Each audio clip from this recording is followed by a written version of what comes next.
सचिव की रिपोर्ट के आधार पर दिल्ली के एलजी ने सीबीआई को जांच सौंपी है।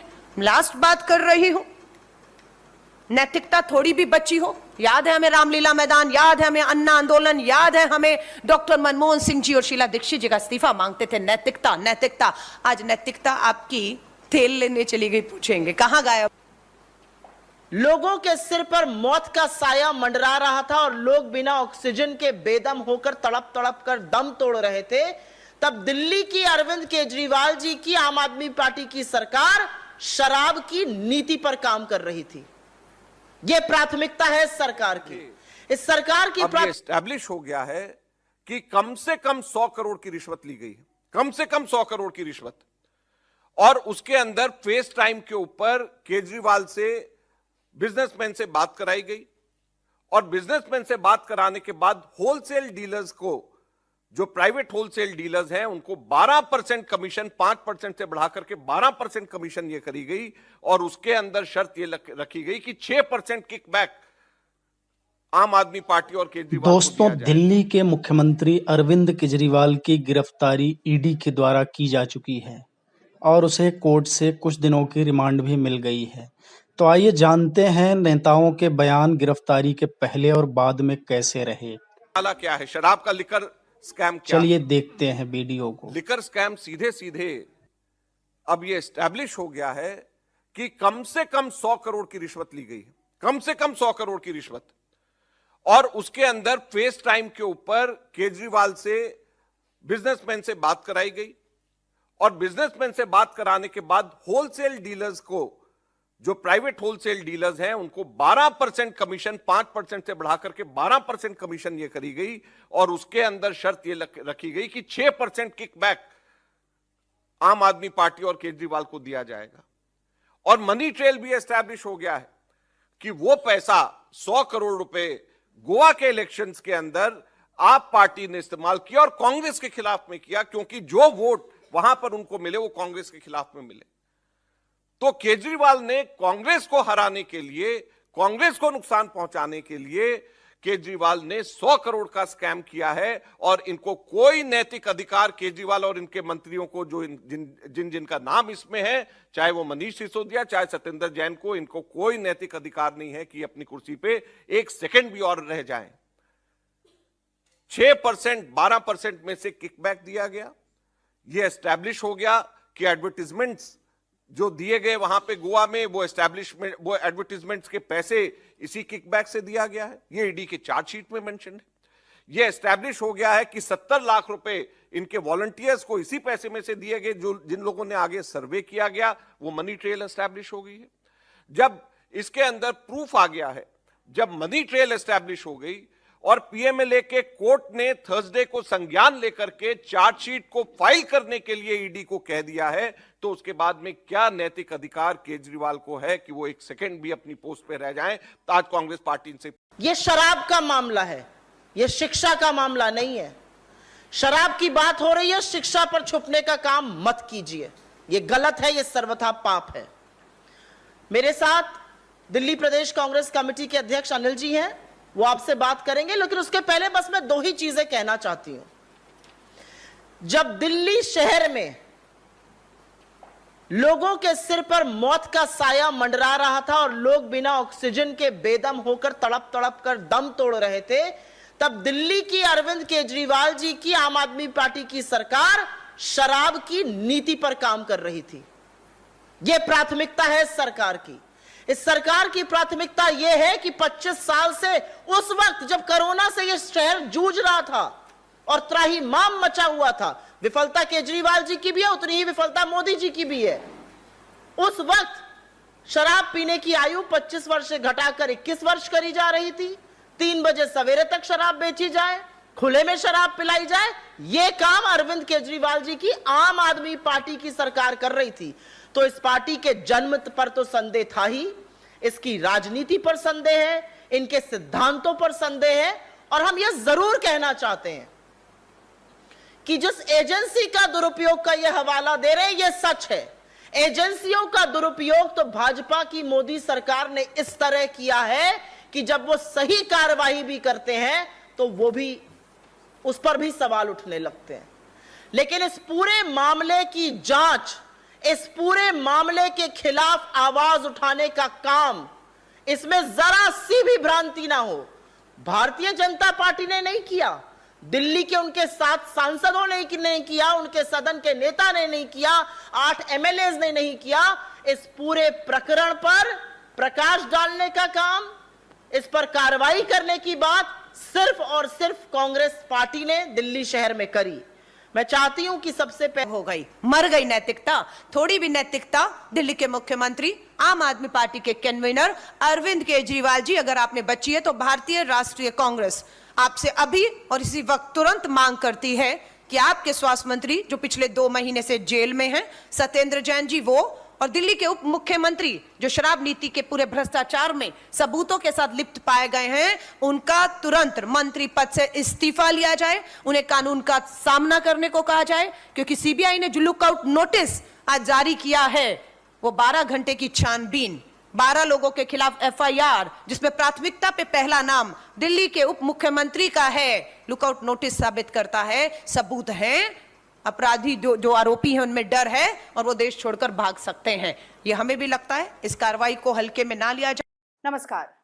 भारतीय राष्ट्रीय कांग्रेस ने आम आदमी पार्टी और केजरीवाल जी से 3 सवाल पूछे, सीधे और कड़े सवाल। पहला सवाल तो ये कि आप निर्णय कर लीजिए, आपकी शराब नीति सही है या गलत है। अगर आपकी शराब नीति सही है तो सीबीआई के डर से आपके पैर क्यों कांपने लगे? उस नीति को तुरंत वापस क्यों लिया? और किसकी शरण में गए? उन्हीं शीला दीक्षित जी की शरण में, जिनके बेईमान नाम के पोस्टर आप ऑटो के पीछे लगाकर घूमते थे। और अगर आपकी नीति गलत है, आप मानते हैं कि गलत है इसीलिए आपने वापस ली, तो फिर गलती की सजा क्यों ना मिले?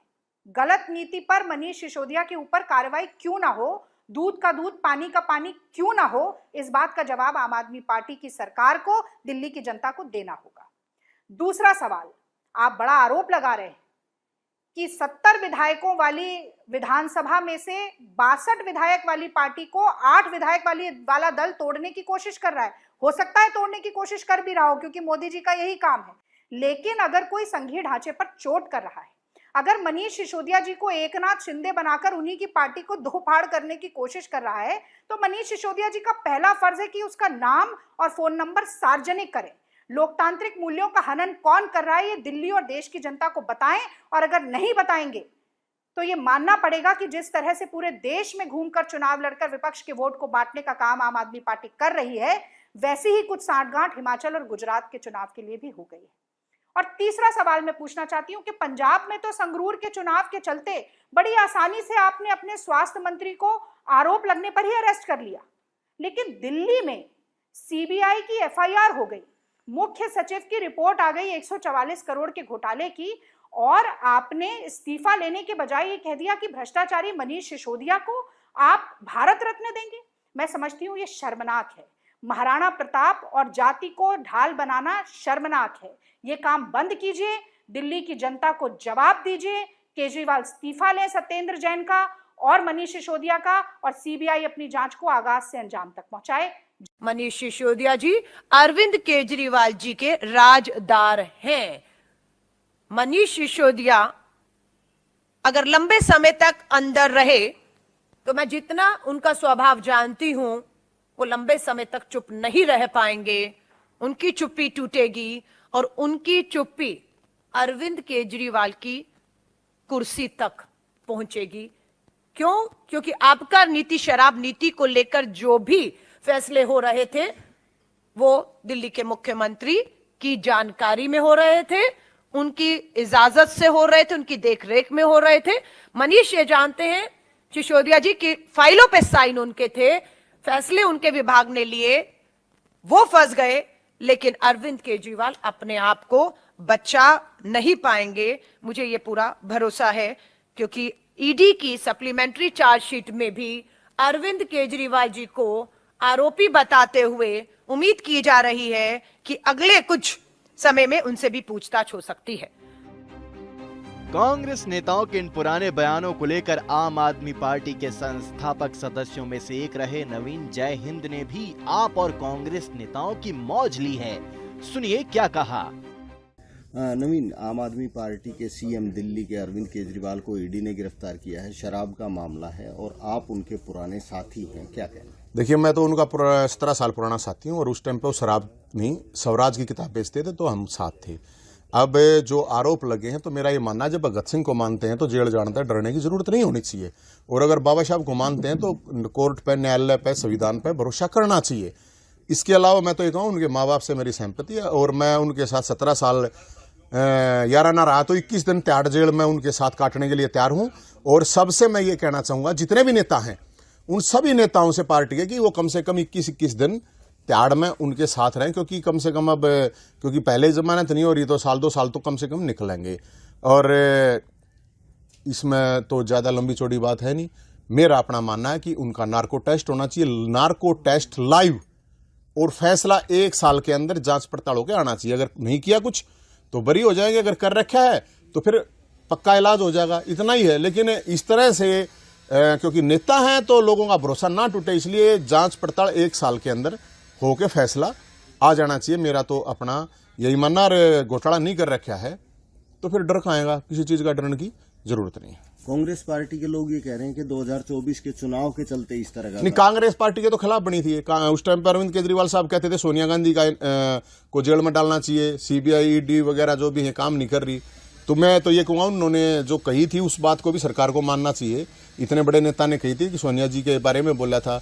अब थोड़े दिन पहले कांग्रेस वाले ये कह रहे थे 100 करोड़ रुपए खा गया, शराब पी गया, शराब के घोटाला कर गया। मैं तो कह नहीं रहा, मैं तो ये नहीं कह रहा कि उसने घोटाला करा है। ये तो न्याय बताओगा, कोर्ट बताओगा, हम थोड़ी कहने वाला। ये तो आरोप लगे हैं। लेकिन कांग्रेस जो भी है तो मैं कह रहा हूँ अब वो दो गले क्या बोल लेंगे, किस तरह बोल लेंगे, मेरे को तो समझ में आ नहीं रहा। अब कांग्रेस वाला कहा इनका आपस में भी एक दूसरे को चोर चोर बता रहे थे, तो अब चोर चोर कैसे मतलब डिसाइड करेंगे ये चीजें। मन तो कोई मतलब नहीं। हो सका बीजेपी के साथ सेटिंग करके भी जेल में गए हूँ, कुछ भी हो सका। क्योंकि आपने ये भी आरोप लगाया कि आप पार्टी के बहुत से नेता तो खुश हैं। हाँ बिल्कुल, आम आदमी पार्टी के बहुत से नेताओं के मन में लड्डू फूट रहे हैं। नंबर आओगा सीएम का, फलाने का, दखड़े का, बहुत से आपने नहीं पता ना, मन ने बेरा ना, हम तो बनाने वाले हैं उस पार्टी को। तो इसलिए मैं बता रहा हूँ, आप देख सको, विजुअल देख लो और क्या देख लो, खूब हंसी खुशी दांत पाड़े हैं। उनका नेता जेल के अंदर है तो कम से कम दुख होना चाहिए इस बात का, लेकिन उन्हें कोई दुख नहीं है। और असली तो मैं वही मानूंगा, चाहे वो आतिशी हो, राघव चड्ढा हो, संदीप पाठक हो और हो, उनको कम से कम 21 दिन तिहाड़ जेल में जरूर बितानी चाहिए। तभी तो अच्छी सच्ची दोस्ती का तभी तो पता चलेगा। और ये फेसबुक ट्विटर इनसे थोड़ी क्रांतिकारी होने का पता चलेगा। तो हमारे साथ थे जब तक तो भाई हमने तो देखे थे क्रांतिकारी, ये भ्रष्टाचारी हैं ना है, ये कोर्ट डिसाइड करेगा। तो दोस्तों, आपने अभी कांग्रेस नेताओं के पुराने बयान सुने हैं, वो क्या कह रहे थे। आइए अब आपको कांग्रेस नेताओं के नए बयान सुनाते हैं। ऐतिहासिक भारत जोड़ो न्याय यात्रा का समापन रहा। इंडिया अलायंस के बड़े बड़े नेता जम्मू कश्मीर से तमिलनाडु तक स्टालिन सब लोग रहे और एक मैसेज संदेश एकजुटता का दिया है। डरेंगे नहीं, ये साफ हो चुका है। इलेक्टोरल बॉन्ड हो, संवैधानिक संस्थाएं हो, आने वाले चुनाव में इंडिया अलायंस का एक एक घटक दल मजबूती के साथ आगे बढ़ेगा। ये संदेश यहाँ से आज साफ दे दिया गया है। दिल्ली के मुख्यमंत्री अरविंद केजरीवाल का एक बार फिर ईडी ने समन किया, वो भी हालांकि नए केस में। ये चलता रहेगा। अभी हमें मालूम है इसकी रफ्तार और तेज होगी। बीच चुनाव में आपको मालूम है एक तरफ प्रधानमंत्री जी सभाएं करेंगे, दूसरी तरफ विपक्ष को कुचलने की कोशिश होगी। ईडी के माध्यम से उन्हें घंटों बिठाकर पूछताछ करके समय बर्बाद करने का एक विफल प्रयास होगा। राहुल जी ने कहा 55 घंटे ईडी ने उन्हें बुलाया, पूछताछ की, 2 साल होने वाले हैं, क्या हासिल हुआ? कुछ भी नहीं। तो लोग इन खेलों को समझ चुकी है पूरी तरीके से। मुद्दा महंगाई है, मुद्दा बेरोजगारी है, मुद्दा महिलाओं के प्रति बढ़ते अपराध है। इस पे कोई जवाब केंद्र की भाजपा सरकार के पास नहीं। बिल्कुल, ये उत्पीड़न की राजनीति है, प्रतिशोध की राजनीति है और इसमें दो राय नहीं हो सकती कि विपक्षी एकता से इंडिया गठबंधन, जो न केवल गठबंधन है पर जनबंधन है, उससे घबराई हुई है बीजेपी, बौखलाई हुई है। पहले झारखंड के मुख्यमंत्री को गिरफ्तार किया, अभी दिल्ली के मुख्यमंत्री को गिरफ्तार किया गया है।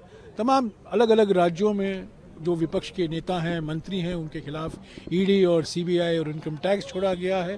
तो ये सब 2024 के चुनाव को ध्यान में रखते हुए किया गया है, क्योंकि बीजेपी जान गई है कि जनता इस मन में है कि हम इंडिया गठबंधन को, इंडिया जनबंधन को स्पष्ट बहुमत दें। आप कह रहे हैं सर ये डेमोक्रेसी के ऊपर एक कुठाराघात है, डेमोक्रेटिक वैल्यूज के ऊपर हाँ बिल्कुल, लोकतंत्र पर एक ये हमला है, हमारे संविधान पर हमला है। और ये बिल्कुल मैं समझता हूँ जिस तरीके से झारखंड के मुख्यमंत्री, दिल्ली के मुख्यमंत्री और अभी अभी जो आप देख रहे हैं इलेक्ट्रल बॉन्ड्स को जो घोटाला निकला है, जो चंदा दो धंधा लो और हफ्ता वसूली के जो सैकड़ों मिसाल आ चुके हैं और इसे बिल्कुल साफ हो गया है। और जिस तरीके से हमारा अकाउंट खाता बंदी हुआ है, कांग्रेस पार्टी को आर्थिक रूप से अपंग करने की एक साजिश रचाई गई है। ये सब क्या दिखाता है? ये सब दिखाता यही है कि प्रधानमंत्री के मन में एक ही विचार है, वन नेशन नो इलेक्शन। लेकिन हाईकोर्ट से आप लोगों को झटका मिला, आप लोगों की प्ली थी वो डिसमिस नहीं, हम सुप्रीम कोर्ट में जाएंगे। कल हमारे कांग्रेस अध्यक्ष जी ने कहा है, राहुल जी ने कहा है, सोनिया जी ने कहा है, जो कुछ हमारे लोकतांत्रिक तरीके हैं, लोकतांत्रिक रास्ता है, हम उसको पूरी तरीके से उसका फायदा उठाएंगे। और अगर हमें सुप्रीम कोर्ट जाना है, हम जरूर सुप्रीम कोर्ट में जाएंगे। आखिरी और महत्वपूर्ण सवाल सर ये कि इसका असर चुनावों पे पड़ेगा क्या? क्या आपको लग रहा है कि चुनावों से पहले नहीं, लोग जान गए हैं ना, लोग जान गए हैं कि लोकतंत्र खतरे में है, संविधान खतरे में है और प्रधानमंत्री ये कोई बर्दाश्त ही नहीं कर सकते कि कोई विपक्ष की पार्टी, कांग्रेस पार्टी या आम आदमी पार्टी या झारखंड मुक्ति मोर्चा की पार्टी, मुक्ति मोर्चा की पार्टी वो सत्ता में हो। वो बर्दाश्त ही नहीं कर सकते। ऑपरेशन लोटस सभी राज्यों में बोला, ये तो ऑपरेशन कीचड़ है, ऑपरेशन लोटस तो है ही नहीं। तो सभी जगहों में ये सिर्फ one party, one nation one party बनाना चाहते हैं। और हमारा जो सारा देश आज मैं कह सकता हूँ कि ओपीडी में है। और ओपीडी जानते हैं आप, जब अस्पताल में जाते हैं आप ओपीडी में जाते हैं पहले, तो आज हमारा सारा देश ओपीडी में है। 1% मनीष सिसोदिया और अरविंद केजरीवाल तीनों भ्रष्टाचार में जेल जाएंगे। 5 साल से बार बार इस बात को बोल रहा हूँ। 2 विकेट गिर चुके हैं और तीसरा विकेट भी गिरा के छोड़ेंगे। 2024 तिहाड़ के अंदर अगर वोट डालने का बूथ लगेगा तो केजरीवाल और सिसोदिया का वोट डलेगा, वरना वोट भी नहीं डलेगा अब की बार केजरीवाल और सिसोदिया। तुम्हारे चुनाव लड़ना तो बहुत हिसाब किताब होगा और तुम्हारे अत्याचार का भी हिसाब किताब होगा। हम अगले एक गिरफ्तारी सुनिश्चित थी। जिस प्रकार का उन्होंने रवैया अपनाया और कल हाईकोर्ट ने जो गिरफ्तारी पर रोक लगाने से इनकार किया, उसके बाद ये स्पष्ट था इस भ्रष्टाचार के तार अरविंद केजरीवाल के घर तक जाते हैं। 6 साल का दिल्ली की जनता का संघर्ष ये अब न्याय की ओर जा रहा है। मनीष सिसोदिया, सत्येंद्र जैन, अरविंद केजरीवाल तीनों की राजनीति का अंत तिहाड़ जेल के अंदर ही होना था। और दिल्ली की माता बहन बेटियों के साथ जो अत्याचार हुआ, शराब का, नशे का जाल जो फैलाया गया, उसका न्याय होने का समय आ चुका है। तो दोस्तों, आपने मुख्यमंत्री केजरीवाल जी की गिरफ्तारी के पहले और बाद में दिए गए नेताओं के द्वारा बयानों को सुना। आप इस विषय में क्या राय रखते हैं कमेंट बॉक्स में जरूर बताइएगा। और अगर चैनल पर नए हैं तो चैनल को सब्सक्राइब कीजिए और वीडियो को लाइक जरूर कीजिए। धन्यवाद।